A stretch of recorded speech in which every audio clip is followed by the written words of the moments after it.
Our new topic in Honors U.S. History is the assassination of President John F. Kennedy. Our first subtopic on this test material will be 1963 at a glance, and we'll be telling you some things that happened in the months prior to the President's fateful visit to Dallas in November of '63. We'll start with January 29th, and on January 29th, 1963, poet Robert Frost died at the age of 88. One of the mourners present at Frost's funeral was President Kennedy, who had asked Robert Frost to read a poem at his presidential inauguration in January of 1961. The President asked Frost if he would recite a new poem, and if he could not, go ahead and recite the poem, The Gift, outright. As Inauguration Day approached, Frost composed a new poem for the inauguration entitled Dedication. On Inauguration Day, Frost was concerned that the new poem, which he actually had typed on a hotel typewriter the night before, would be too difficult for him to read. When he went to recite the poem at the inauguration, the wind and bright reflection of sunlight off the new fallen snow made the reading of his new poem impossible. As a result, he ad-libbed from memory The Gift outright, which is kind of an interesting story. In February of 1963, on February 22nd, the first metal tennis racket was patented by French tennis champion René Lacoste, which is on your ID sheet. Now, you might be familiar with some of Lacoste, or Lacoste, some people say it, some of his alligator polo shirts that were very popular in the late 70s and early 80s and are making kind of a big comeback today. Matter of fact, when we go to Georgetown during the DC experience, we'll stop in a shop that sells Lacoste apparel. On March 21st, the federal prison at Alcatraz Island, which is on your ID sheet, in San Francisco Bay, closed its doors. The prison had housed famous killers and gangsters such as Al Capone. Now, at the time, the prison was the most expensive to operate in the nation at $13 a day per prisoner, compared to $5.40 a day to house prisoners anywhere else in the country. On April 17, 1963, the National Football League was rocked by scandal as NFL Commissioner Pete Rozelle suspended 2 star football players for 1 full year. The players were Paul Hornung of the Green Bay Packers and Alex Karras of the Detroit Lions. And the reason they were suspended for the year by Commissioner Rozelle was that they were caught gambling on league games. Now, this would be like having, Peyton Manning as one of the people suspended today, that popular player, as Paul Hornung and Alex Karras were 2 of the best players in the NFL at the time. So it was quite the scandal in the NFL. In May of 1963, Ursula Andress and Sean Connery, both on your ID sheet, starred in the popular James Bond movie entitled Dr. No. On June 19th of 1963, Valentina Tereshkova became the first woman in the world to enter space, circling the globe 48 times in 3 days. And obviously by the name, she was from the Soviet Union. On July 21st, President Kennedy named Negro Howard Jenkins, who's on your ID sheet, to the National Labor Relations Board. August was kind of a sad month and another tragedy for the Kennedy family, as on August 6th, Jackie Kennedy gave birth to a son whom they named Patrick Bouvier Kennedy. The baby was born very premature, only weighed 4 pounds 10 ounces at birth. Mrs. Kennedy was immediately transferred to the Children's Hospital in Boston. President Kennedy arrived at the hospital around 8 p.m. that evening to visit his new son, who unfortunately was in very grave condition. The President was briefed on the elevator by the doctor on his way up to his wife's room, and on his way to the ICU unit of the hospital, President Kennedy passed a room with 2 little girls, both who suffered from severe burns. And he stopped and he stated to Secret Service agent Lawrence Newman that he would like to write a note to each of the children. So a nurse retrieved a paper for the President and gave him the names of the girls, and President Kennedy then wrote each little girl a note prior to going up to see his own son.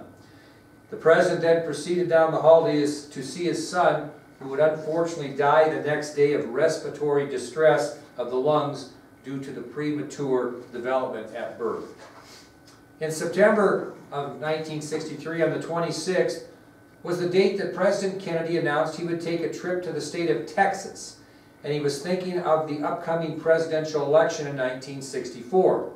Now, he planned to take time out of his Washington schedule to mend political fences in the state of Texas. Now, Texas at the time amounted to 25 important electoral votes, and there was a struggle between the liberal wing and the conservative wing of the Democratic Party in Texas. And this struggle was compounded by the fact that the three most powerful political characters in Texas were involved in this dispute within their own party. Now, Kennedy knew that a split in the Democratic Party in Texas with its important 25 electoral votes would not be a good thing for him. So he traveled to Texas again to mend political fences. The three big players that were squabbling within the Democratic Party of Texas were Vice President Lyndon Johnson, Texas Governor John Connally, who's on your ID sheet, and Texas Senator Ralph Yarborough, who's also on your ID sheet. Now, what happened is Yarborough had angered Vice President Johnson when he actually supported Kennedy in the 1960 presidential nomination. Now, Connally, the governor of Texas, was a big supporter of Lyndon Johnson, and all three men were up for re-election in 1964, as well as President Kennedy.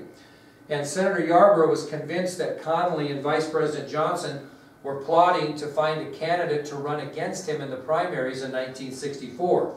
And again, Kennedy knew this dispute between the three political giants had to be halted if he was going to win the state of Texas in 1964, which would be crucial to his re-election. So Kennedy announces, again on September 26th of 63, that he's going to take a trip to Texas.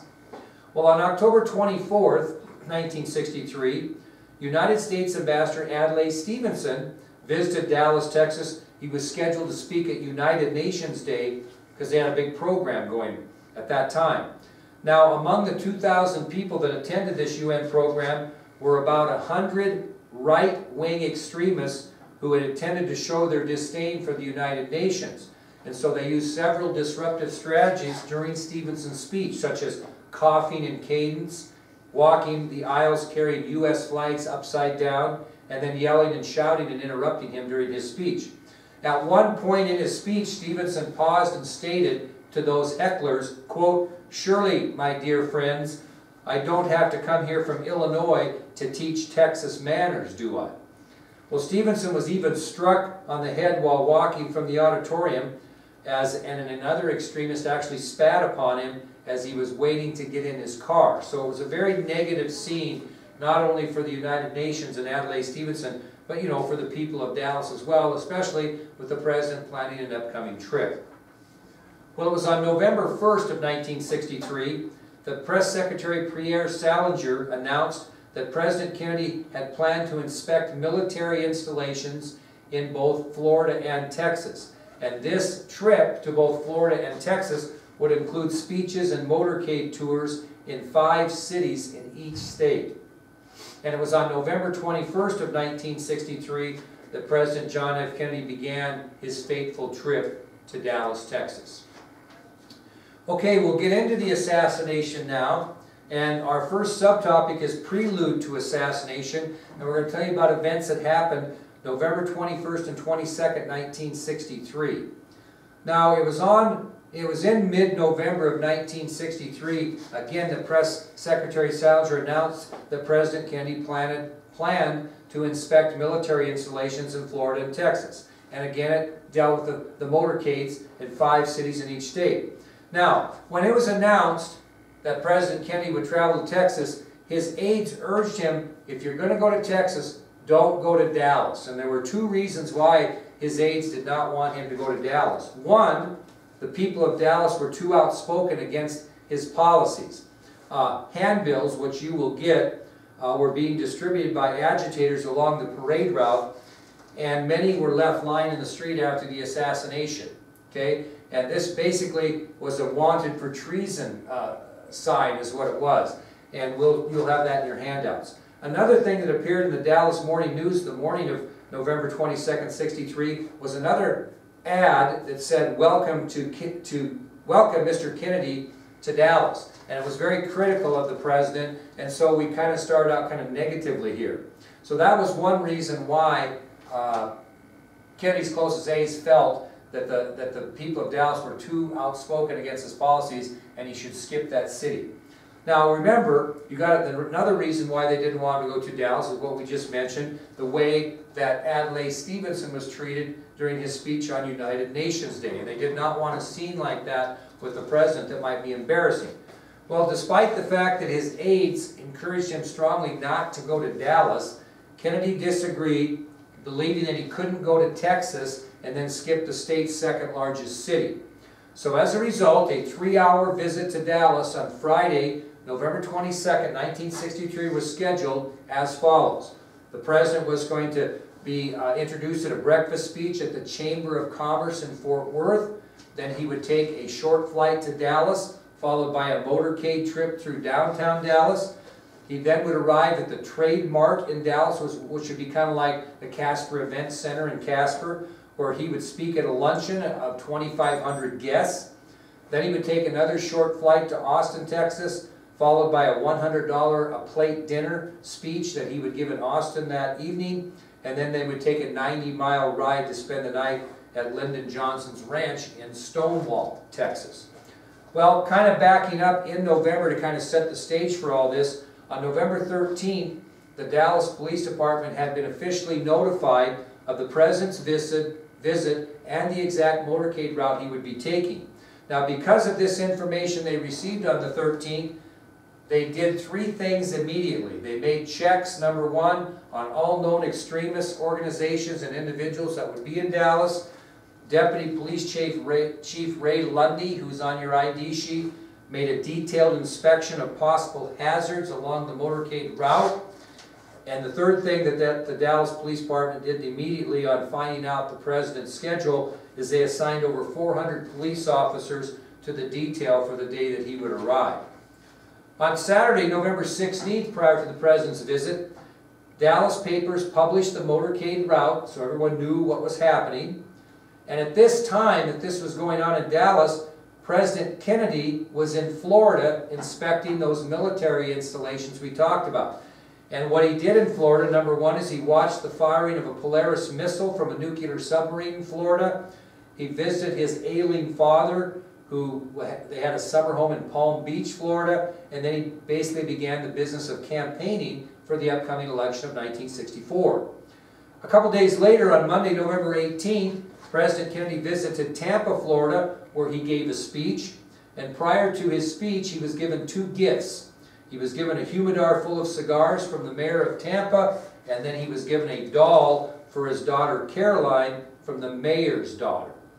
After the speech in Florida, Kennedy returned to Washington, D.C. to take care of 2 key chores before he went to Texas. The first thing he did is he did the famous pardon of the turkey given to the White House for Thanksgiving by local poultry growers. Every year, a poultry grower is picked to present the president with the turkey for Thanksgiving, and it became tradition that the president would pardon the turkey so he didn't have to eat, I guess, the turkey that he saw in front of him, and then they would bring another turkey in for the president for Thanksgiving. The second thing that President Kennedy did when he returned to Washington, D.C. is he and Mrs. Kennedy entertained Supreme Court members and their wives on Wednesday, November 20th at an annual function at the White House, something they did every year at that time. So those are the 2 things he did back in Washington, D.C. before he headed to Texas. Now, this trip to Texas would be the first time that Mrs. Kennedy had joined her husband since the loss of their son, Patrick. Meanwhile, back in Dallas, preparing for the president's visit, on Wednesday evening, November 20th, the same evening that the president was entertaining Supreme Court justices and their wives at the White House, Police Chief Jesse Curry spoke over television and radio to the people of Dallas concerning the president's upcoming trip. And these are some of the quotes that he said on his address to the people of Dallas. Quote, "Because of the unfortunate incident which occurred here during the visit of Ambassador Stevenson, people everywhere in the world will be hypocritical of our behavior. Nothing must occur that is disrespectful or degrading to the President of the United States. All law enforcement agencies will do everything in their power to ensure that no negative accidents or incidents occur. He is entitled to the highest respect of all of our citizens. Again, that was the address that Police Chief Jesse Curry gave to the people of Dallas on Wednesday, November 20th. On Thursday morning, November 21st, the President left Andrews Air Force Base for the trip aboard Air Force One to Texas. And again, Mrs. Kennedy decided to join her husband, and it would be the first time they traveled together since his election in November of 1960.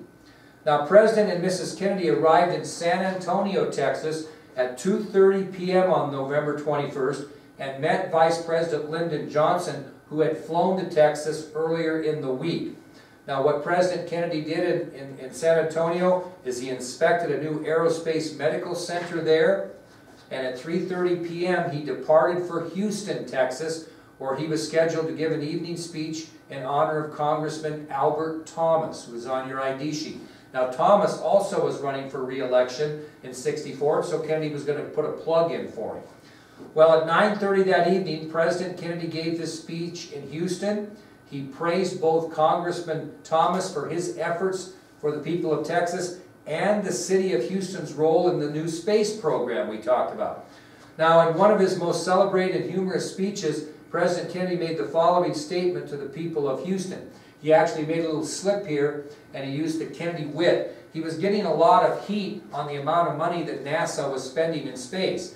And so it was kind of a Freudian slip here, but he covered it pretty well. He said, "Next month, when the United States of America fires the largest booster in the history of the world into space for the first time, giving us the lead, fires the largest payload into space, giving us the lead," and then he kind of stopped and smiled because he knew he messed up, and he said, "Well, it will be the largest payroll too. And who should know better than Houston about that?" We put a little of it right here too, and he meant money.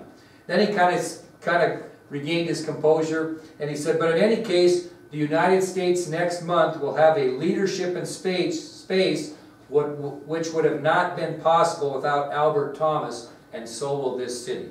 Well, after his speech, Kennedy left Houston for Fort Worth, arriving late that evening. Okay? That'll take us to pre-assassination, our next subtopic, what happened prior to the assassination on November 22nd, 1963.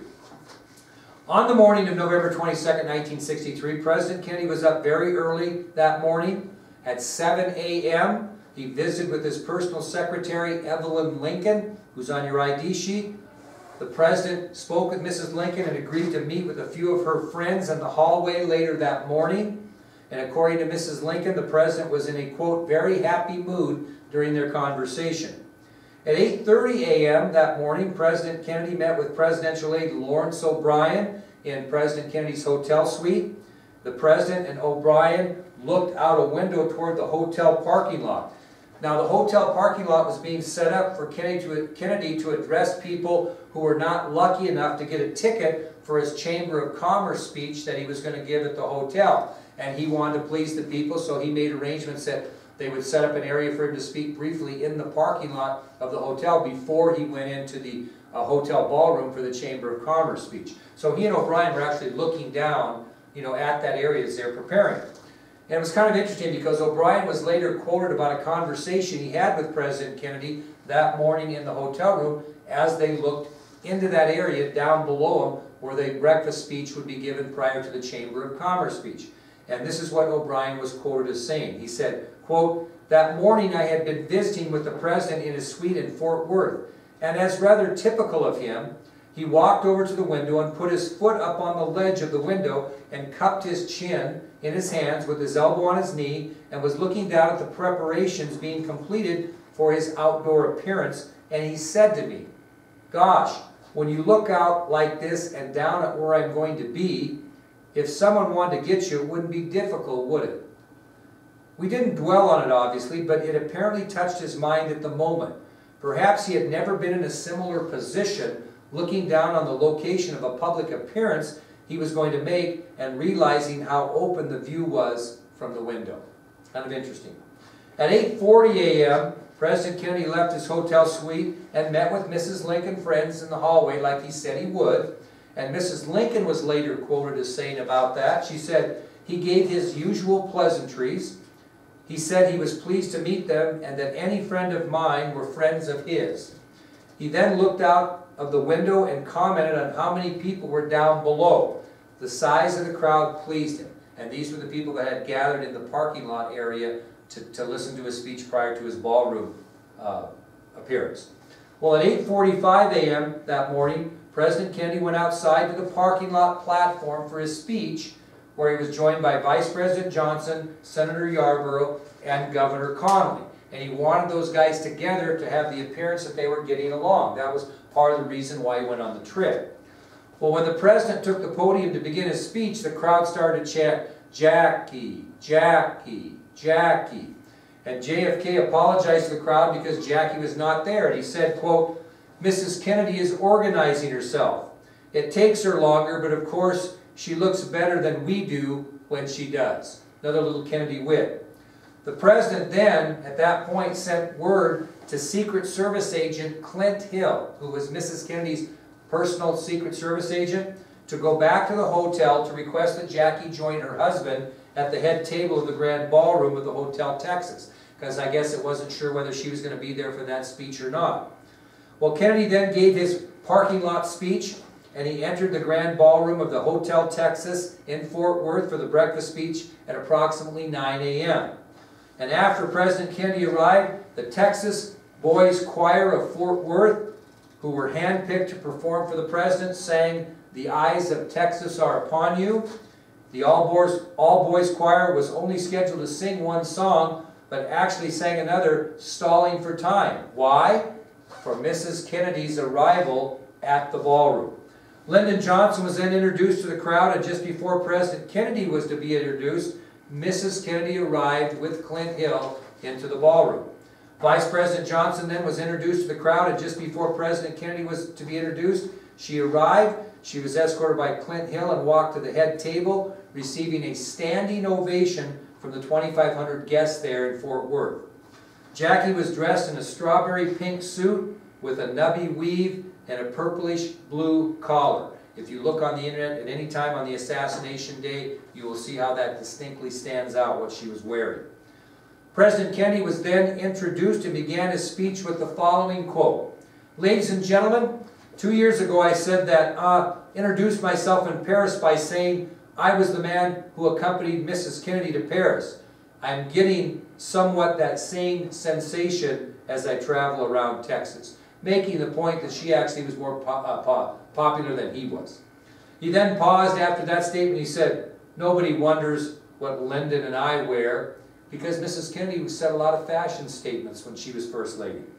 The President continued his speech, stating at the conclusion of his speech, "I don't think we are fatigued or tired.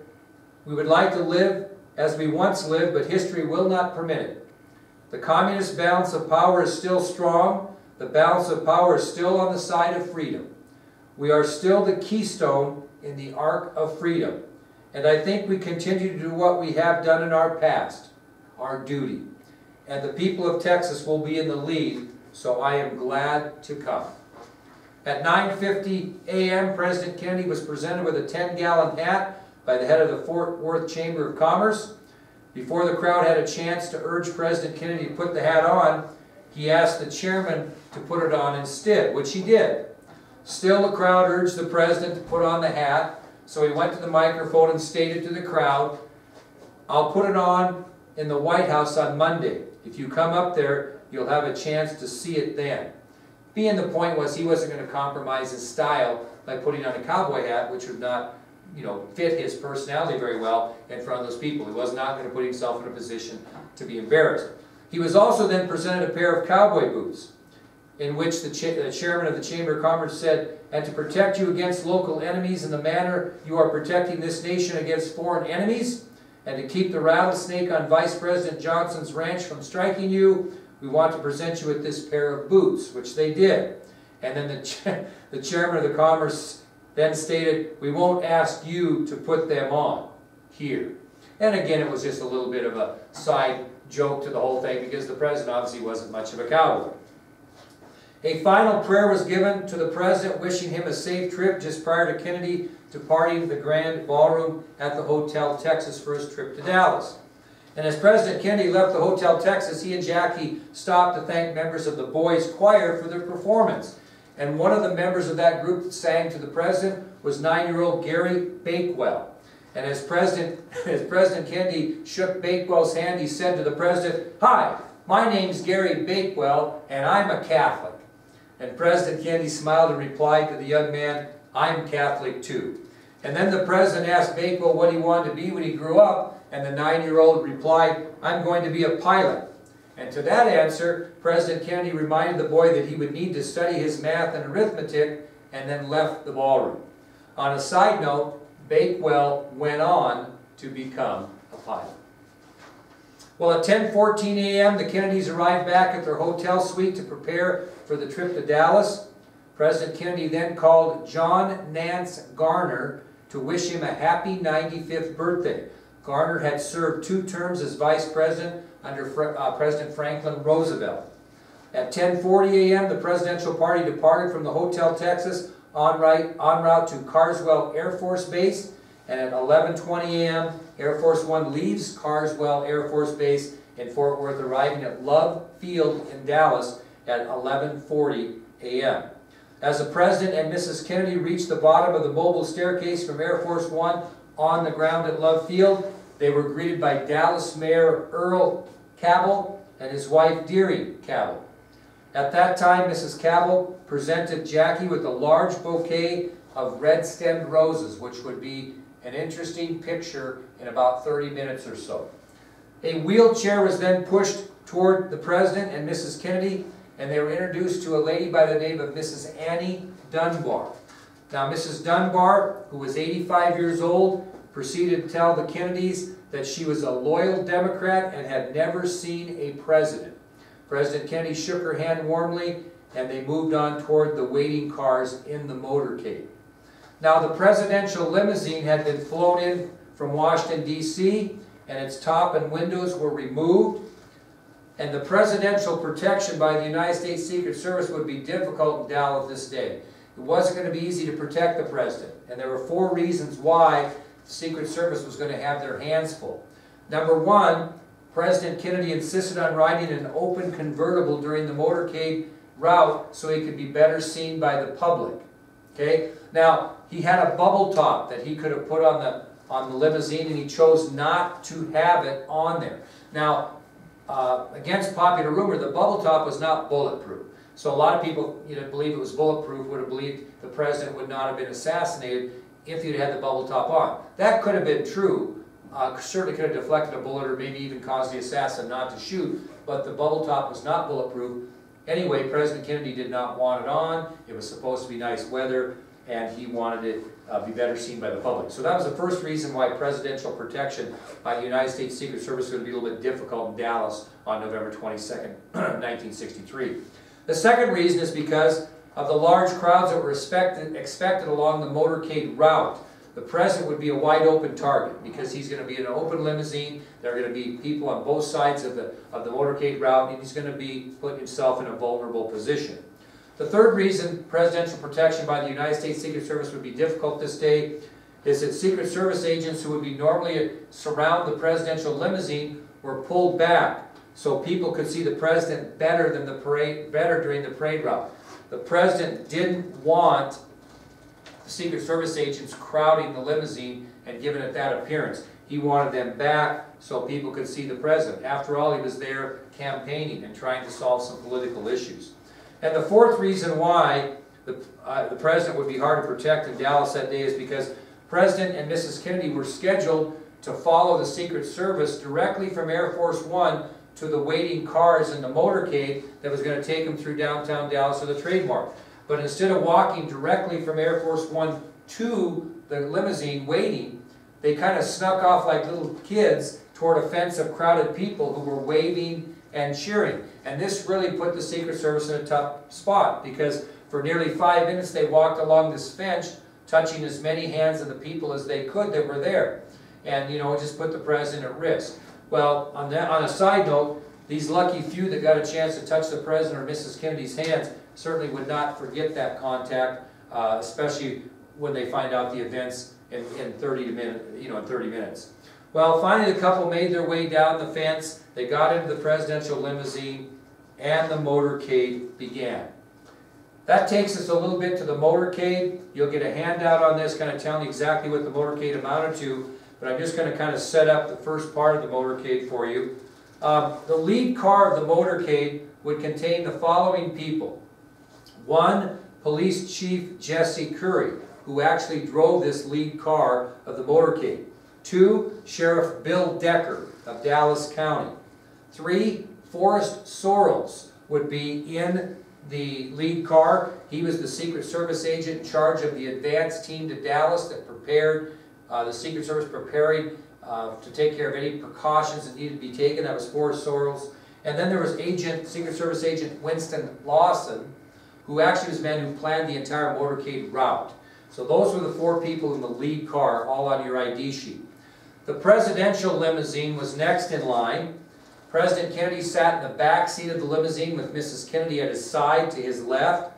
Texas Governor Connally sat directly in front of the president, and his wife Nellie Connally sat to his left in what was considered jump seats in front of the Kennedys. They were special seats that were put in the limousine so the Connollys can ride. So again, President Kennedy and his wife are in the back seat of the limousine. The president is sitting in the back, his wife Jackie to his left. You have Governor Connally directly in front of President Kennedy in a jump seat, and to Governor Connally's left is his wife Nellie. Secret Service agent Bill Greer drove the presidential limousine, while agent Roy Kellerman sat in the front seat. So Kellerman was the head of the presidential detail in Dallas for President Kennedy's visit. So you've got the president and his wife, the governor and his wife, and 2 Secret Service agents, Bill Greer, who drove the presidential limousine, and agent Roy Kellerman, who sat in the front seat. Now, between the lead car and the presidential limousine, in between, were Dallas police officers on motorcycles, including James Chaney and Jimmy Corson, who were 2 Dallas police officers riding motorcycles between the lead car and the limousine. Following the president's limousine was a car with heavily armed Secret Service agents, including Clint Hill, who was Mrs. Kennedy's personal agent. Also in the Secret Service vehicle directly behind the president's limousine were Kenneth O'Donnell and David Powers. The Secret Service vehicle was followed by another limousine, and in that limousine contained Vice President Johnson, his wife Lady Bird Johnson, and Senator Ralph Yarborough. Yarborough actually at first refused to ride with Vice President Johnson in Dallas. He made that clear he wasn't going to ride with him in Dallas, and really didn't want to ride with him in Houston either. Well, when President Kennedy was informed that Yarborough was being a little bit of a problem as far as riding with the Johnsons in both Houston and Dallas, while in Houston he sent a message to Yarborough that he could either ride with Johnson in Dallas or he could walk. Direct order from the president that he would, Yarborough that being, ride with Vice President Johnson in the motorcade. Again, that was part of the plan to get these people together and have the persona that we had a united Democratic Party. Well, again, this motorcade starts at Love Field. It was scheduled to follow an 11-mile route through downtown Dallas to the Trade Mart where the president would speak at a luncheon. The motorcade would travel down Mockingbird Lane onto Lemon Avenue. They would take a turn onto Turtle Creek Drive, onto Harwood Street, and then they're going to take a turn onto Main Street. Now, once on Main Street, it would take about 15 minutes to reach the Trade Mart. At 11:45 a.m., the presidential motorcade departed from Love Field toward downtown Dallas down Mockingbird Lane. At 11:50, President Kennedy halted the motorcade to greet a group of small children who were waving a sign which read, "Mr. President, please stop and shake our hands." So the president asked the limousine to stop, where he did, and shook the little girl's hands. Now, Governor Connally was later quoted as saying about this, he said, "There was one little girl who was carrying the sign. He just told the driver to stop," meaning President Kennedy, and of course, he was immediately mobbed by a bunch of youngsters. The motorcade continues then, and at 12 noon, President Kennedy again orders the limousine to stop to shake hands with a group of Catholic nuns. Okay? By now, the Secret Service are becoming nervous with the events. The crowds in Dallas were enormous. In many places, 20 people deep along Main Street. In other words, 20 people. One person here and 19 behind him looking into the street. And you'll see it on video when we get to that. In addition, the people were crowding onto the street, narrowing the motorcade's ability to maneuver. They were actually getting onto the street. Now, to keep the president away from the crowd, the motorcade actually drove on the far left side of Main Street, putting Mrs. Kennedy in danger and hard to protect, because they wanted as much space as they could between the president, who was sitting on the right side of the limousine, as they could from the crowd. So Mrs. Kennedy was, very close to the crowd on the left side. There were people hanging out of open windows, climbing on signs and statues, and making it virtually impossible to protect the president from a possible sniper. And in the heat of the moment during the motorcade, when all this was going on, one Secret Service agent allegedly made the comment, quote, "Hell, you can't keep the President of the United States in a steel box."